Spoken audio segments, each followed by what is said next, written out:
Okay, what we're going to see today is all of Chapter 7. Alright, so Chapter 7 we're looking at reactions of alkynes. Alkynes, if you remember, are triple bonds. Alright, first thing we're looking at is nomenclature. We're going to see that the rules for nomenclature pretty much follow along exactly how alkenes did. Alkynes are just actually changing the backbone name. So what we have here is the YNE. The YNE is just actually replacing what an ENE is. Now, whenever we have the alkyne, or the triple bond in the backbone, we're going to follow the rules very much like we did with alkenes. We're going to number our backbones so the triple bond has the lowest possible number. Now, when there's a tie, like in both these cases, our triple bond starts at either the 1, 2, 3, 4th position or the 1, 2, 3, 4th position. Since it wouldn't matter on that, then we look at our other substituents. And that's what happened on this other one. We're getting at the triple bond at the 3rd carbon either way we go. So since that bromine's off this end, we end up calling that our number 1 position. Alright, so for practice, what we're going to look at is these wonderful little molecules here. And first thing is always the same. We're going to find that longest backbone. We just want to make sure this time it includes the triple bond.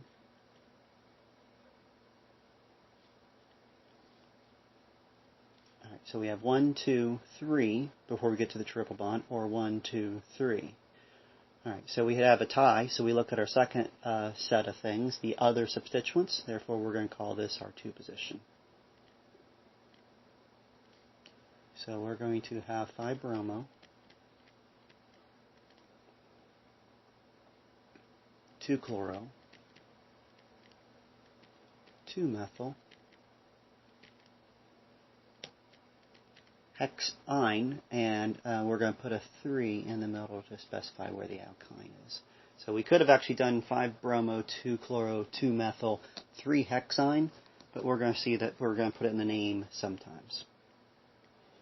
Got this as our backbone. The bromine's there to throw you off because we're not going to decide our numbering based on it. Our triple bond, it's better to have that start at the number 2 position. So 5-bromo, 2-pentyne. That way we have our triple bond number as part of the backbone. Now our final one's drawn a little bit more like how this first one should have been, and that's mainly because the triple bond has bond angles of 120 degrees. So that is a carbon there, and that is a carbon there, and then there's other carbons on this. But that's how we'll typically see it drawn. That puts our backbone something like this. And then we'd have a triple bond beginning at the 4th carbon or the 4th carbon. Since it's a tie, we're going to let the bromine decide it.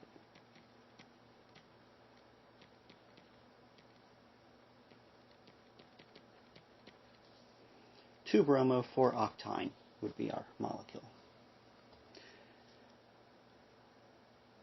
Okay, when we have double and triple bonds present, neither one of them necessarily take precedent over each other. So what we're going to end up doing is actually just finding the one that's the closest to the beginning. So since we have a triple bond starting at this position, we're going to say that's our number 1 position. 2, 3, 4, 5 here for the double bond. So what we have, since it is a hept prefix for 7 carbons, we have a hept-ene ine. We're always going to order them as ene first, ine second. So we have to put these with the numbers in the backbone. So this is a hept, 5-ene, 1-ine. Now, since it doesn't take priority on the next one here, the double bond's going to be the lowest number because it starts on that 1st carbon. It's another heptenine, but now it's hept, 1-ene, 5-ine.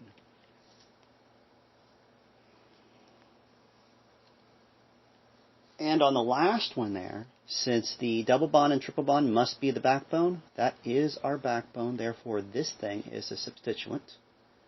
We're going to number it based on the double bond and triple bond. So that is going to be our first carbon. So we have a 3-butyl. And then it's a hexene. So hex, 1-ene, 4-ine.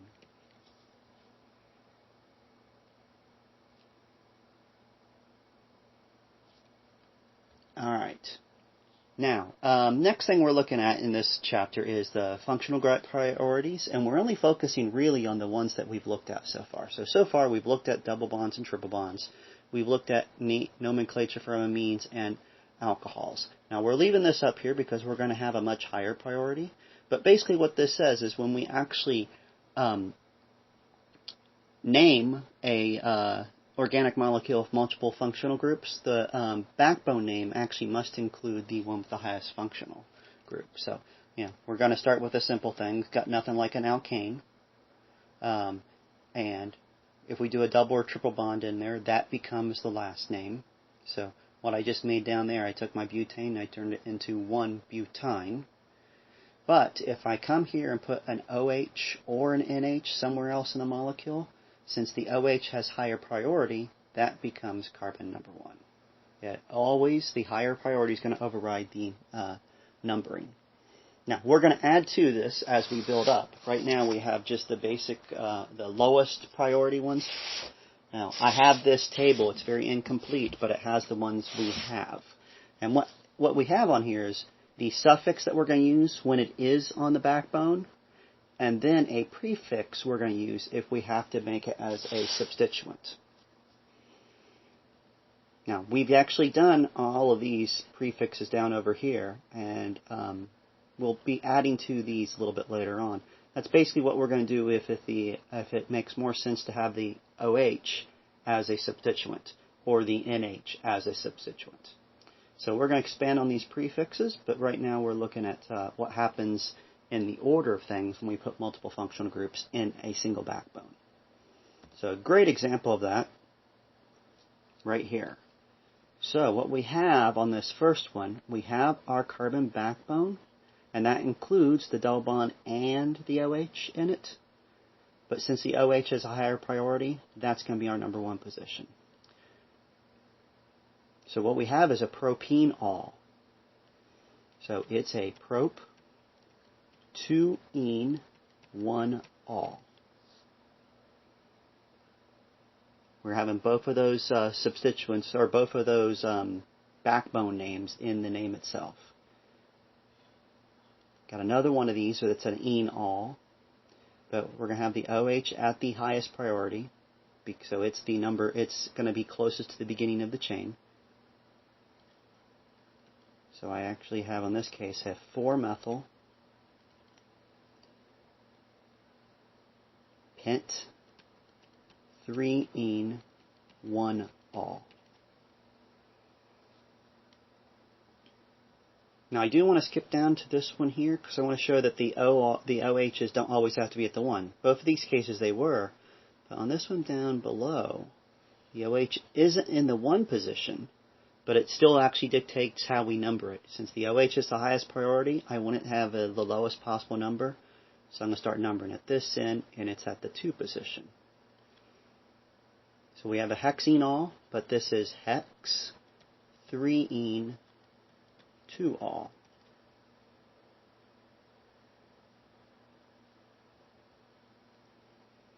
One we skipped up here is an amine, because it has that nitrogen on it. Now it is just an NH2, so we'll have none of those none of the substituents coming off of a capital N, but we do have to keep in mind that this has a higher priority, the nitrogen that is, over the double bond.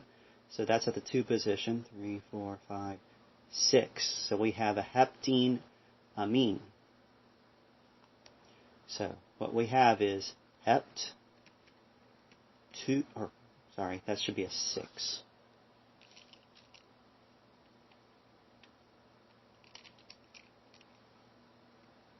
Six-ene 2-amine.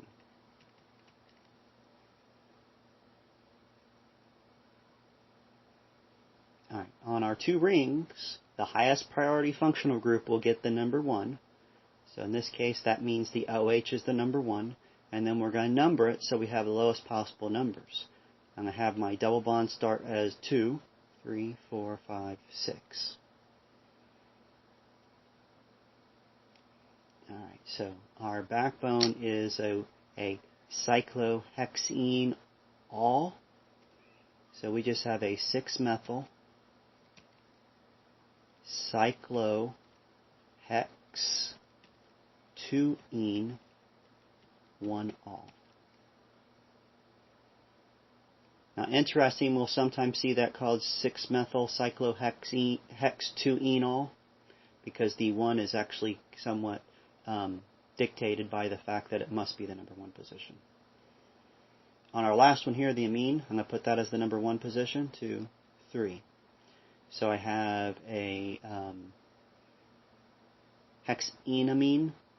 So it is a cyclohex 3-ene 1 amine.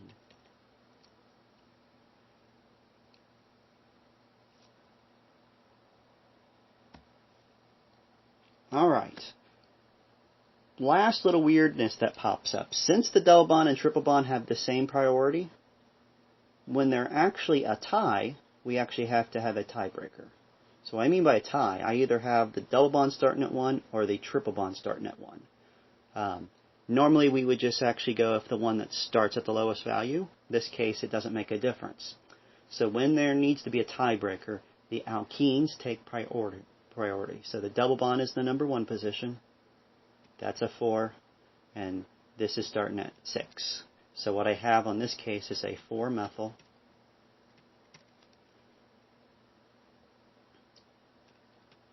hept 1-ene 6-ine.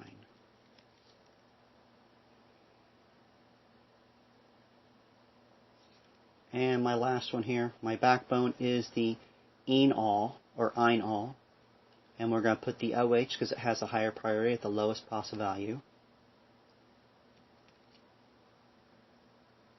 So I have hex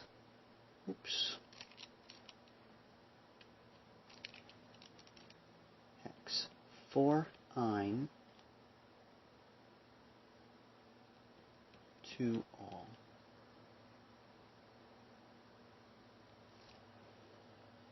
Alright, enough with nomenclature, on to some reactions. Now our reactions are going to center around the fact that that triple bond is very, very rich in electrons. It is actually very nucleophilic. You can see that in our electron density map, but that should also make sense because a double bond or a pair of pi bonds is going to have a lot of electricity, so is the sp hybrid orbital. So those electrons are actually going to drive the reaction. It makes it a very reactive center.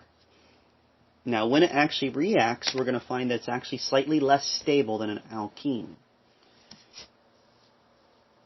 Now, it's going to pay off quite a bit in our reactions because since it's actually much less stable, anytime we actually do a reaction that's going to get enough energy to make an alkyne turn into something else, that's typically going to have enough energy that it actually keeps on reacting.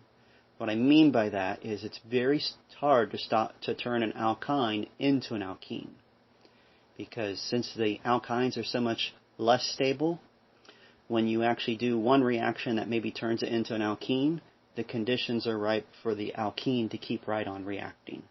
So it's more of a cascade reaction. Okay. What I mean by that is we have some stability issues with this. Now, if we were looking at just a double bond and we wanted to add, do like the first step with an H and do the carbocation, we actually create a carbocation that, in this case, could be secondary. Now, when we have that as a triple bond, a double bond has so much still electronegative ions in there, or it's still very nucleophilic, that having a cation charge onto it is very unstable. Matter of fact, the vinylic cation is very, very unstable. It's almost as unstable as just a primary one. And what I mean by a methyl cation. So Remember how this was so unstable, we pretty much say it doesn't actually do much. The vinyl cation is about the same problem. So what we're going to do is expand our stability chart. We're going to add our vinyl position. Oop, too far. We're going to add some vinyl positions onto this, and we're going to see that they are very close in that low stability. We're going to find that for the most part, we don't really do much with carbocations except when they're at this end. We have to kind of force the other ones to actually happen. So vinyl cation is not very stable at all. But in our reaction mechanism, we can predict some better stability when we actually keep in mind that the H and the Cl don't necessarily need to break. So what we are showing here is that the H and the Cl, the electronegativity of the chlorine, is going to help stabilize this complex. We actually call it a pi complex. Now, if this occurs, though, we're going to actually end up with an anti-addition, because what we're going to have is another chlorine coming in from the opposite side, and it'd have to come in from the opposite side because we have that positive there. But we're going to find that that's a difficult thing to prove, because it turns out, back to the stability, if the reaction conditions are favorable to have this go forward to make an alkene, they're incredibly favorable for the HCl double bond to go on and react with a second HCl.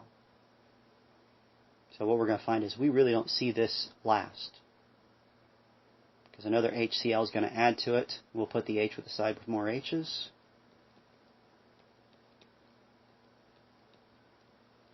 And put another chlorine with the side that has one chlorine already. So it just keeps right on reacting. It's way too reactive to stop. Alright, so that actually shows us our first little dilemma we're having. Whenever we do an HX addition, like with our alkenes, we actually do favor making a Markovnikov product. If you notice, this doesn't actually make a difference. Neither side has more H's. So we just arbitrarily decide to put the H on one, the C on the other. But since this is more stable, it's going to continue on to react with the more reactive HCl. So if the reaction conditions were actually enough to make this react, this is definitely going to react. So this is basically more like saying we're going to do HCl in excess. It's the only way we can guarantee we're going to get one product and not an overall mixture of products. Now we have a weird term that pops up. Since the H on that, the HC on that second one, the H is going to go to the side that's more electrophilic. This is just like our Alkynes chapter. We're always going to have the H go to the side that got the first H. So therefore, both of our halogens end up on the same carbon. We use the term geminal to say that. Geminal just means that they're on the exact same location. All right, mechanism of that and how we draw it out fully, it looks something like so. So our nucleophilic triple bond attacks the H. We transfer our electrons to the chlorine. We make this temporary pi complex that allows a nucleophile, the chlorine in this case, to attack from the backside. And we get a substituted alkene. Now in this particular one, we are seeing a Markovnikov product. I have one of these positioned with more H's, and we can see why that's more stable if we look at what that transition state must look like. And what I mean by that is we have a very electropositive hydrogen attached to the ring. Positive doesn't really go in the ring like it did before. It stays on that hydrogen, but it does make that ring attractive. So when I attach the chlorine to it, I need to form a more stable complex. Now, at first we might think that the chlorine is going to go to the side that's least bulky, so the side with the hydrogens, and that's simply because you might think that because the chlorine is big and bulky, but it turns out that negative, when it's attaching that positive ring, needs to go to something that can handle that charge better. So a carbon that's more substituted can hold that slight positive charge better than a carbon that has hydrogens on it. So we're always going to see this form a Markovnikov type product with that pi complex when we make that alkene. And then our second step of the mechanism is just going to take that complex and put it fully on the side. So we'll have two halogens on a single carbon. Now in a situation like this, where I don't have one of those positions with hydrogens, I actually can choose that H goes on to the left, Br on the right, or vice versa. and we can't actually say for sure. So when I have an internal alkyne, I actually have to take in mind that I can get both products. And that's what we're seeing here. Now, the halogens are going to go on to one of the carbons that was made up the triple bond. But since this triple bond is not symmetrical, it's an asymmetrical alkyne, we're going to have two products. And we are kind of safe to say most of the time this is a 50-50.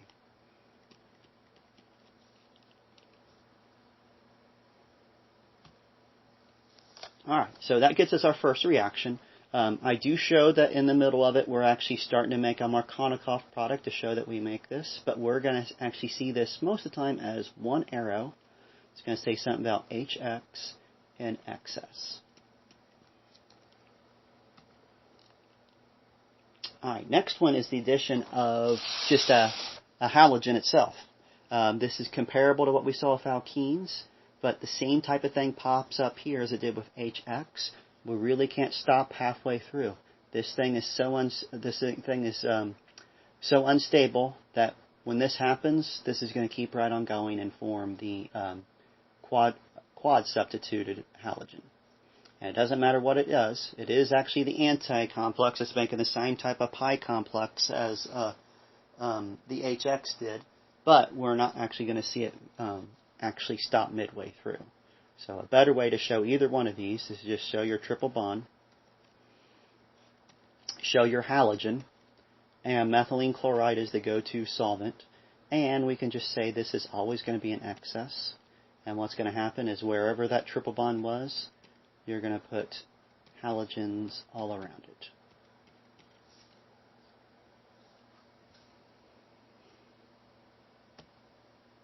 Alright, so we have our second one.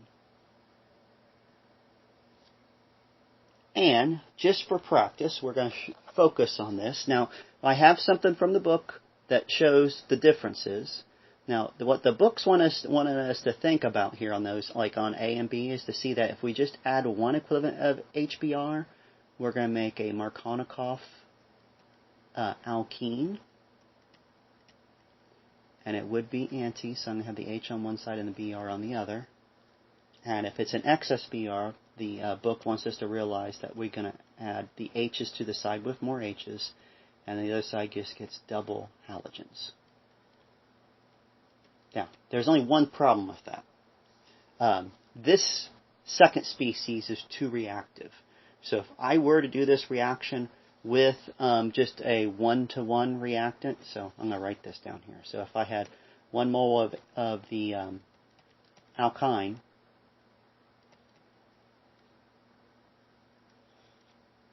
and exactly 1 mole of HBr, I'm not going to get just the alkene.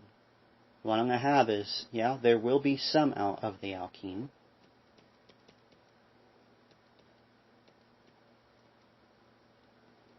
but some of that alkene is going to react in that vessel, and we will get some of the di-substituted equivalent. But since we have a 1-to-1 ratio, we won't be able to make all of this, so that means we're still going to have some of the unreacted species. So whenever we try to do a 1-to-1 equivalence on this one, we're going to end up with mixtures. So you're never going to see that. We're always going to do this in excess. If we need an alkene like this, we're going to have to figure out a different way of making it. And we'll see that here later on. Alright, so that same type of logic kind of applies with C and D. We're never going to see this as just a single equivalent. So a better way to see C is to actually see that this is going to say excess in front of it. Because what I want you to realize is that's the only way we can really do these. And all we're going to do in that case is take where that triple bond is and add bromines all the way around it. And it doesn't matter if it's an internal alkyne like C or a terminal alkyne. You're still going to do the same type of thing. All around where that triple bond was is going to be bromines.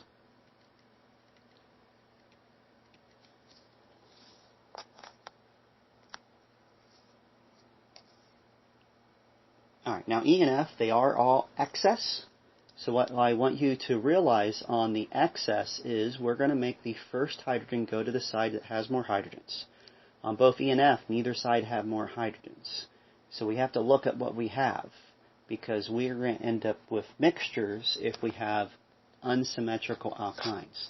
What I mean by that, unsymmetrical, if you look at E, that is 2-butyne.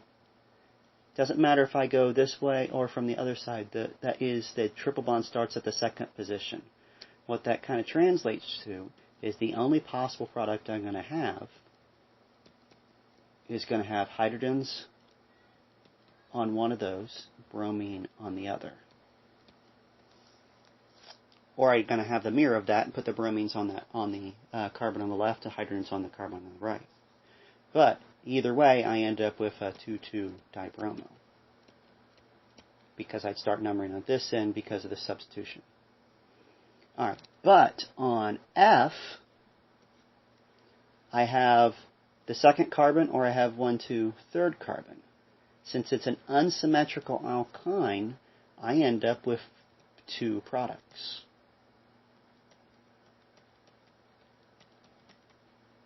I could put the H's on the first one, bromines on the second, and end up with 3,3-dibromo, or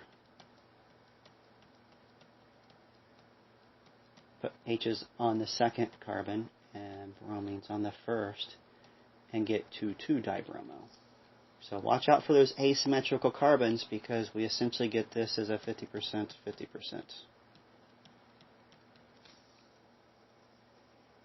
So you're going to end up with mixtures if you use an asymmetrical alkyne.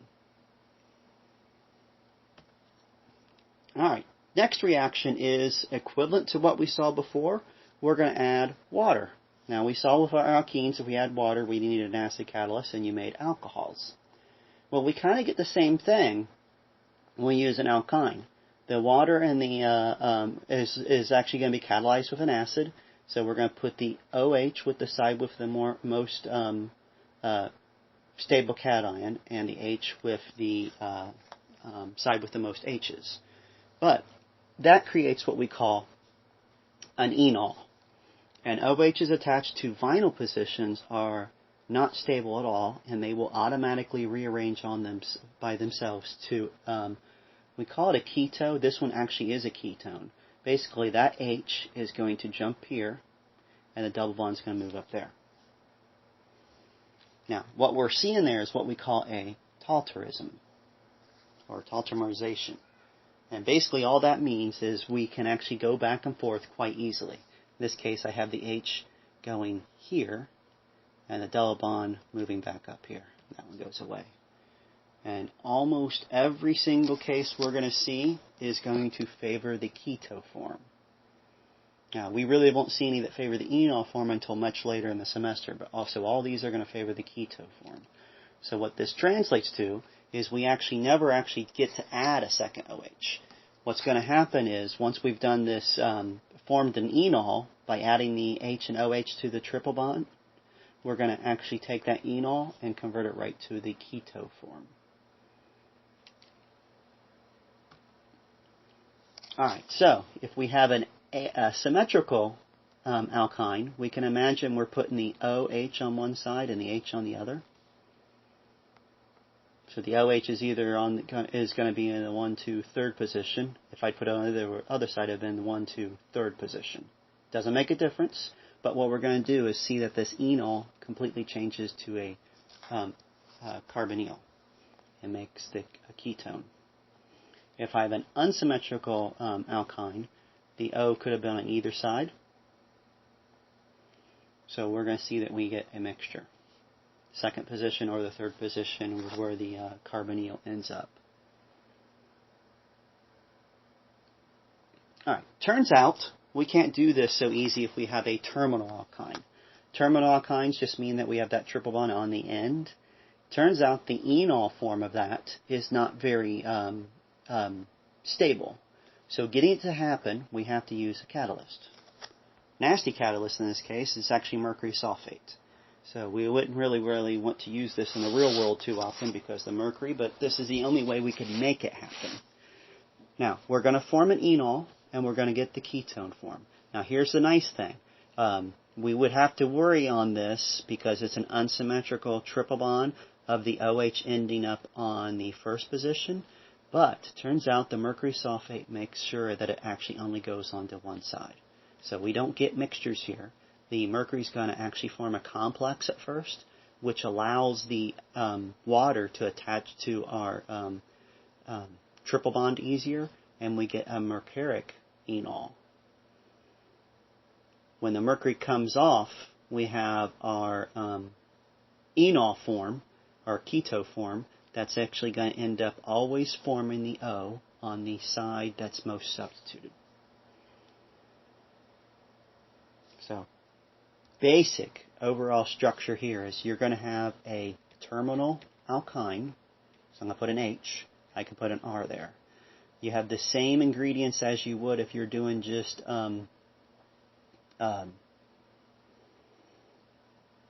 any addition of water. So I'm going to have water and acid. I'm going to use H2SO4 always. And then we're just going to put down that we have mercury sulfate as a catalyst. And what's always going to happen is the side that has the R is going to be a carbonyl, and the other side becomes a CH3.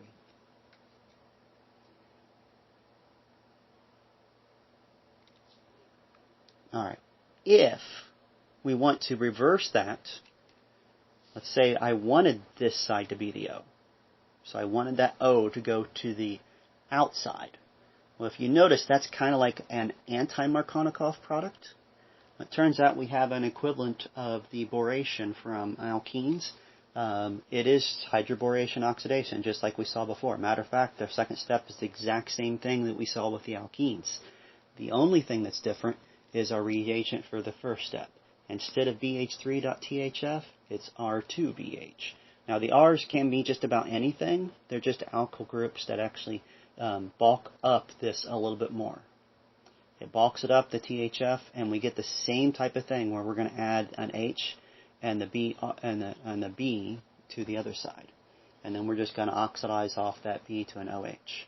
But we're going to form an enol in all the cases where it's the boron, and therefore the O is going to be on the least substituted side of the triple bond. Now, it's interesting, our book uses this example because this is a complete and utter waste of time, and a matter of fact, it's not necessary, because since this is an asymmetrical alkyne, you're so much better off just to stay water and acid, because it's going to take that triple bond and put a carbonyl on one side, turn the other side into a CH2, and that is the same thing as this. So we're only going to use the R2BH.THF and the aqueous OH and hydrogen peroxide with a terminal alkyne. So we're only using special cases with terminal alkynes.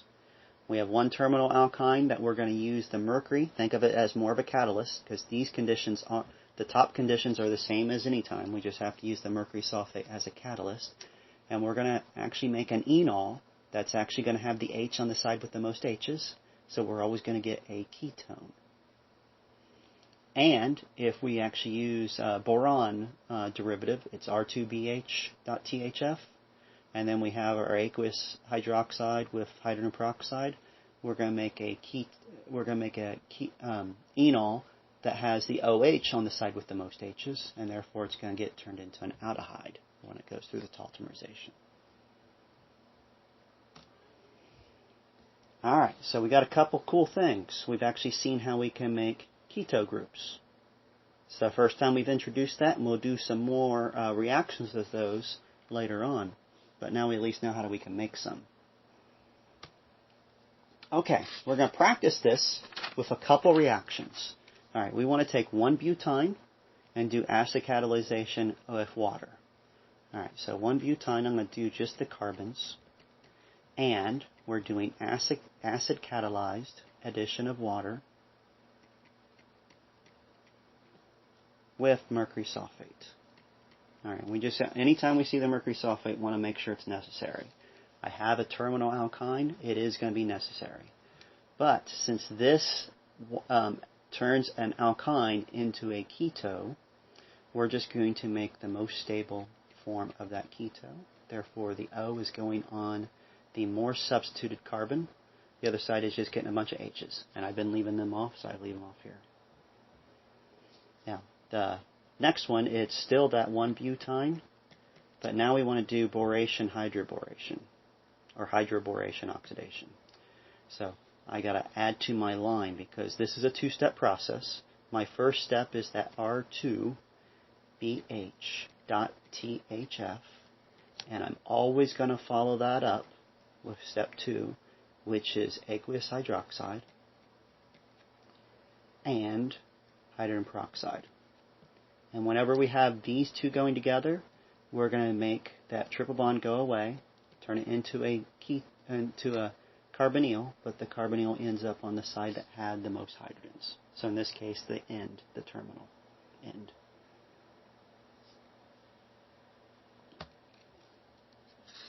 Okay. Addition of hydrogen is kind of interesting because it looks very much like it did before. We're going to add, if you remember alkenes, when we added hydrogens to them, they just turned into alkanes. Turns out this kind of implies that we could stop at alkenes. But if we use hydrogen with a poison palladium catalyst, we're always just going to go straight to alkanes. And it comes back to the conditions. If the conditions are favorable for an alkyne to react, then they're favorable for an alkene to react. And they're not going to stop halfway through.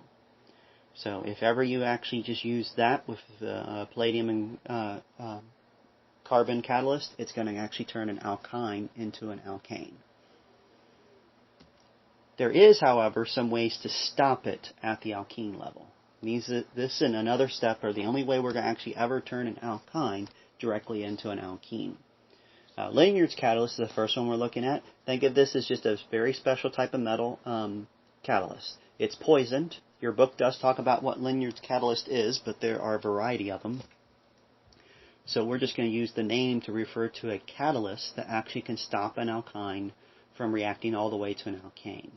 What's going to happen is with Lanyard's catalyst, the hydrogen's only going to add to one of the pi bonds, and the other pi bond stays alone.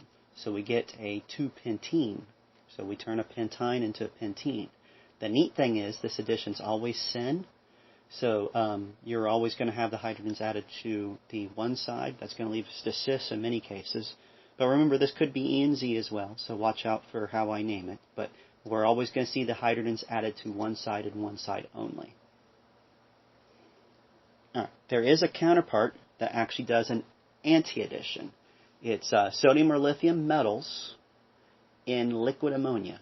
So we'll typically see this just written as sodium, and I typically write NH3 and the -78. Because it turns out the temperature is darn important. So that liquid ammonia is necessary. It's kind of neat. This actually forms a pretty blue liquid. But what we have down here is the actual mechanism that shows what's going on.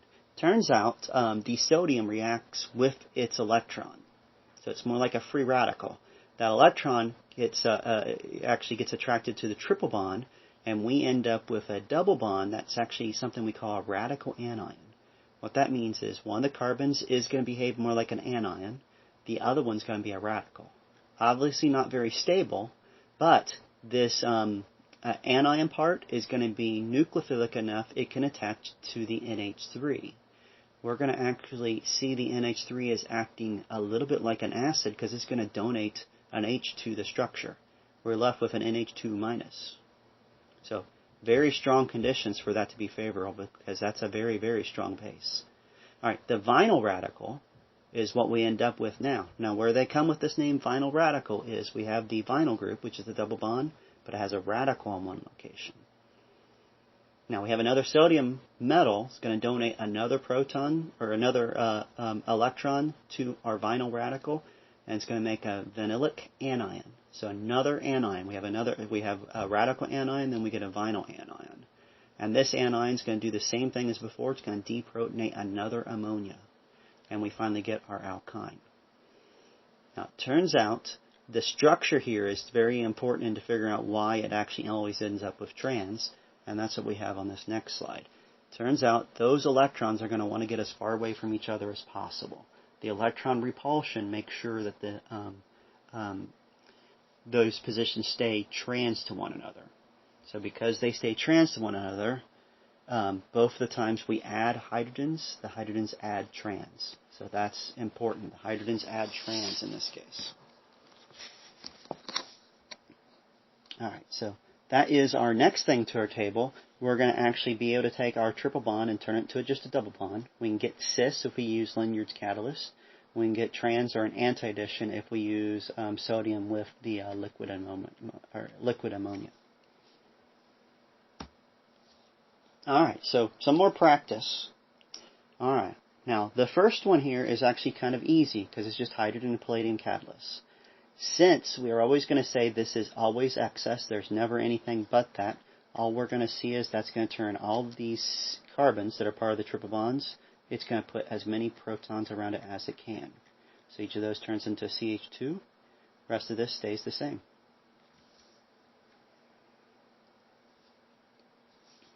Now, Lanyard's catalyst and the liquid ammonia with the metal in there is actually just going to add H's to just part of our triple bond. It's going to turn it into a double bond. Lanyard's going to make sure this is cis. The sodium with the liquid ammonia is going to make sure this is trans. The rest of the molecule kind of stays the same, but we are turning those into alkenes.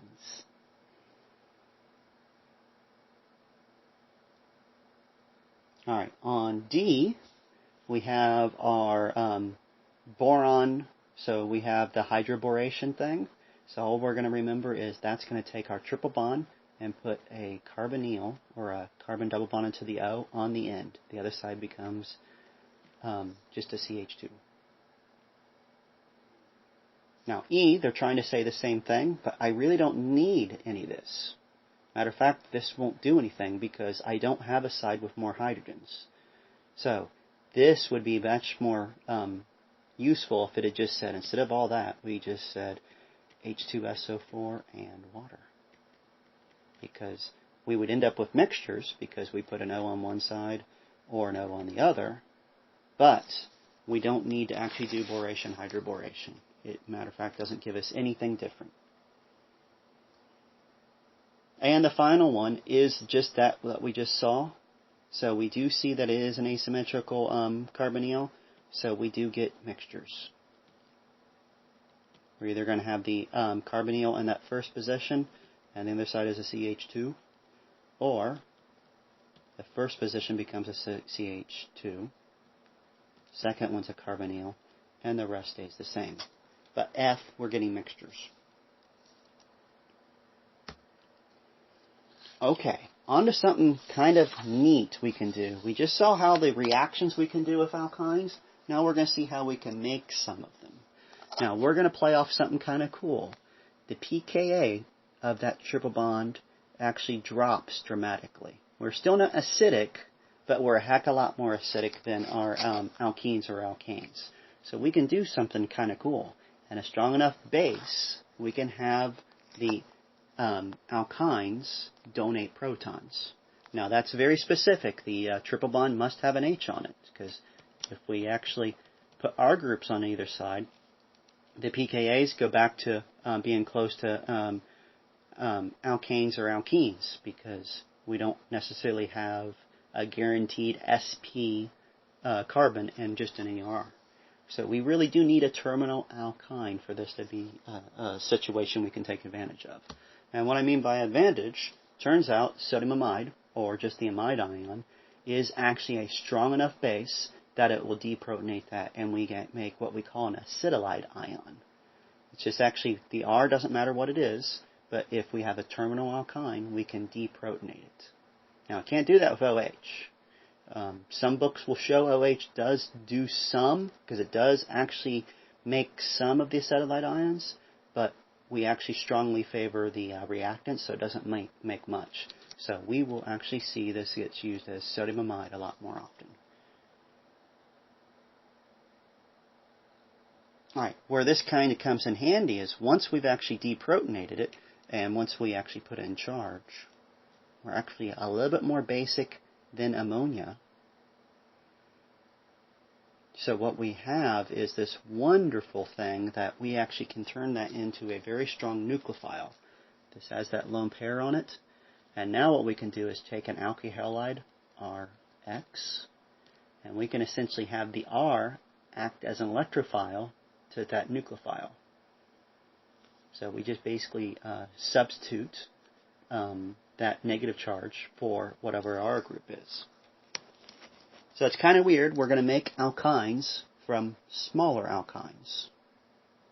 We'll add to this as we build up our functional group lessons, but right now that's all we're looking at. We're actually going to make alkynes from smaller alkynes. Now this needs to be something special. Turns out this alkyl halide isn't just an Rx. The R is something special. We need that R to be a primary or less. So see how this one is a primary carbon that's attached to our halogen? The only thing that would actually do a better job is if we had CH3 connected to a halogen. So we're going to see something kind of neat. So what we're seeing is we're going to do all these always in a two-step process. We'll start with a terminal alkyne. And our first step would always be the same. We're going to add some sodium amide. It's the base of choice to deprotonate an alkyne, a terminal alkyne. And then we're going to have a primary alkyl halide that's attached to a halogen. And whatever that primary alkyl halide is going to end up attached where that H was.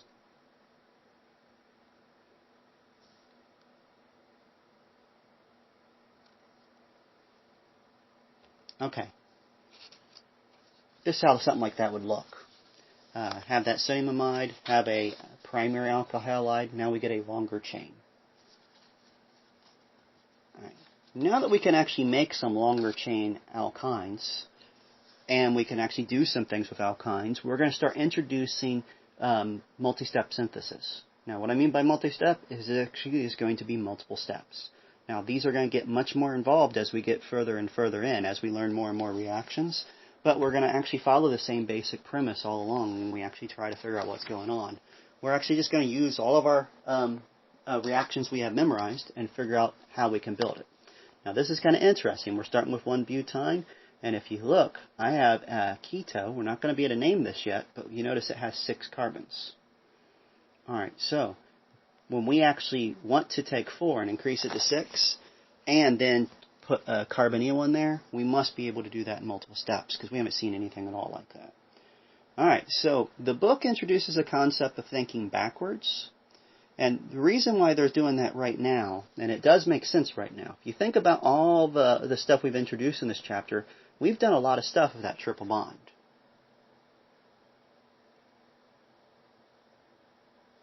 And that actually opens the door to too many things. There's too many things we can do to a triple bond. However, if we are thinking backwards, there's really only one way that we've made a carbonyl. And for this one, we either would have had a triple bond on this side or a triple bond on this side. So there's 2 ways we could have done that. Let me draw these out.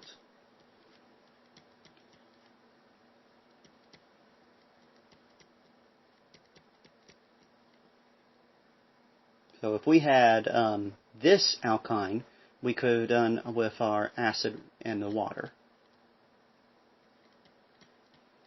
And actually ended up with this as a main product. And the other thing we could have done is a second alkyne. And done the same thing with the same ingredients. Alright, so we have 2 different ways we could have made that. Now one of these looks a lot better if we stop and think about when we actually were to make this. Because if we were to do this with this 2-hexyne, we would have ended up with mixtures. We would have got the product we want, plus we would have put O's on this side. And we don't like mixtures, and so we might look at the second molecule we came up with. You notice this is 3-hexyne. I could have put the O on this side or the O on that side, which would have been the same thing. So because of that thinking backwards, or looking at the functional group we only have one way of making, we actually can deduce that this would be a better actual product to have prior to making the final product. Alright, so now we just got to ask, do we have a more simple direction to go from the 1-butene to a 3-hexyne? Now, ignoring the numbers we do, because it turns out carbon, carbon, carbon, carbon, carbon, carbon. So we just need to turn this H into that. Alright, so that gives us our starting thing. We're going to be able to do this if just 2 reactions. What we're going to actually do is use some sodium amide and the ethyl halogen to make the 3-hexyne. Then once we have our 3-hexyne, we'll just use water and the sulfuric acid to actually make our carbonyl, our ketone. Now that thinking backwards is what actually gets it. So the overall reaction is something like this bottom one. I think I said 2 reactions, but I guess it's technically 3 because got sodium amide, then the alkyl halide, and then water and acid. But we're always going to kind of do this as one thing because there's no purpose to add sodium amide at any point up to now except to deprotonate an alkyne. Alright, so let's practice another one of these. We're going to turn a hexyne into a bromopentane. Alright, again, about the only thing we can do is make this thing longer, or we can actually do bromines on it or whatnot. So we're going to try to do the same type of thing where we're going to think backwards. Alright, now we have a small problem with this if we want to think backwards. We don't have any means of taking an alkyne and adding a single bromine to it. We can take an alkyne and add 2 bromines to it. They would have been geminal. We could have added 4 bromines to it and had the dye substituted if we used bromines, but we couldn't have a situation where we only add 1 bromine to it. So we're not going to be able to do that with just one step. So we got to think, what can we do? And we do have a means of putting just a single bromine onto a molecule, and that was if we start with a double bond. Now, I'm going to actually go ahead and make a call here. Let's make our double bond terminal. Because if we do it terminal, then adding HBr, the H is going to go at the side with more H's, bromine is going to go at the side with more bromines. So that gives us our forward reaction with just HBr. Alright, so can we make this alkene from that alkyne? Well, not directly, because alkynes, to make them longer, we actually had to keep them into other alkynes. So we're going to turn this into an alkyne. So how could we have actually got an alkyne to turn into an alkene? There's actually 2 ways. And in this case, it doesn't matter which one we use. Oops. That H should not be there. The reason it does matter is because this doesn't matter if it's cis or trans. So I'm going to use lineage catalysts with the hydrogen, and that's mainly because I don't want to go down to 78 degrees below 0. And now, my first step to go from our ethene to this particular alkyne, I'm just going to, first step, sodium amide. And then I'm going to use an alkyl halide. And my alkyl halide is going to have that part of the molecule attached. So CH2, CH2, CH3.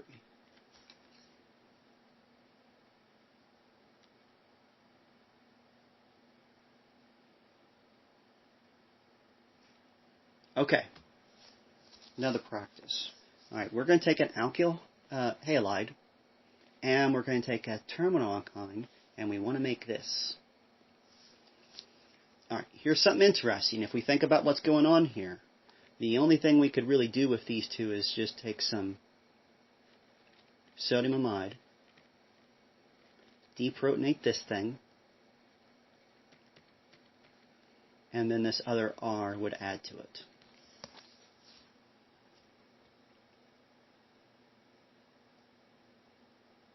Alright, now, this structure we can make from those two doesn't look anything like this right now. So I need to actually find where the triple bond was, because I can actually just do hydrogen and that poison carbon catalyst, and I could end up with this. But where was the triple bond? Because I need to know that to figure out what my R's were. All right. What really pays off on understanding what goes on here is just to remember that hydrogen with palladium catalyst is going to turn any triple bond into a single bond. And how does it do that? It adds H's to both those locations where that pi bond was. Or, something that really helps us out, it's going to form a CH2CH2. So kind of what that tells us is the triple bond was somewhere among those three positions. And fortunately, it doesn't matter which three we actually choose. So what I'm going to do is say, all right, the triple bond was there. So I'm going to work backwards again. I'm going to use the hydrogen with the poison palladium to have formed my final product from this alkyne. And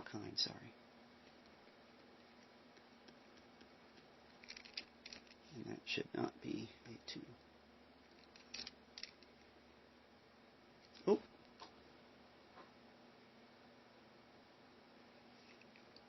Alright, so now I need to actually show how I made this from my two different components. So what I need to realize is that is one of my R's, and that is my other R.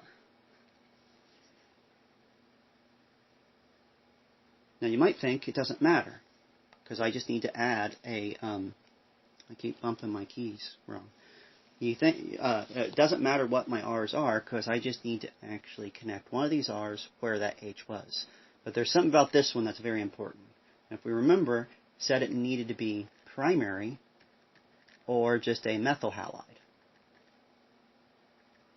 The primary is a key part, because see how this R is a secondary? That one can't be the alkyl halide. It won't actually be attached to this. So that does mean that my triple bond must have originally been on beside with the secondary position. And the R prime is this guy over here. So that was bromine attached to a CH2, CH, CH3, and CH3.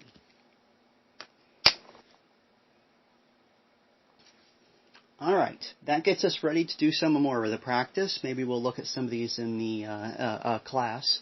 But we actually have finished up all of Chapter 8. There is some more in the back of the book, some more of the retrosynthesis. But I believe that since the book goes over them very well, it's a great little thing for you to study to make sure it makes sense to you. And I would encourage you to do some of the problems in the back of this book that are more of the retrosynthesis, just for the sheer practice of them.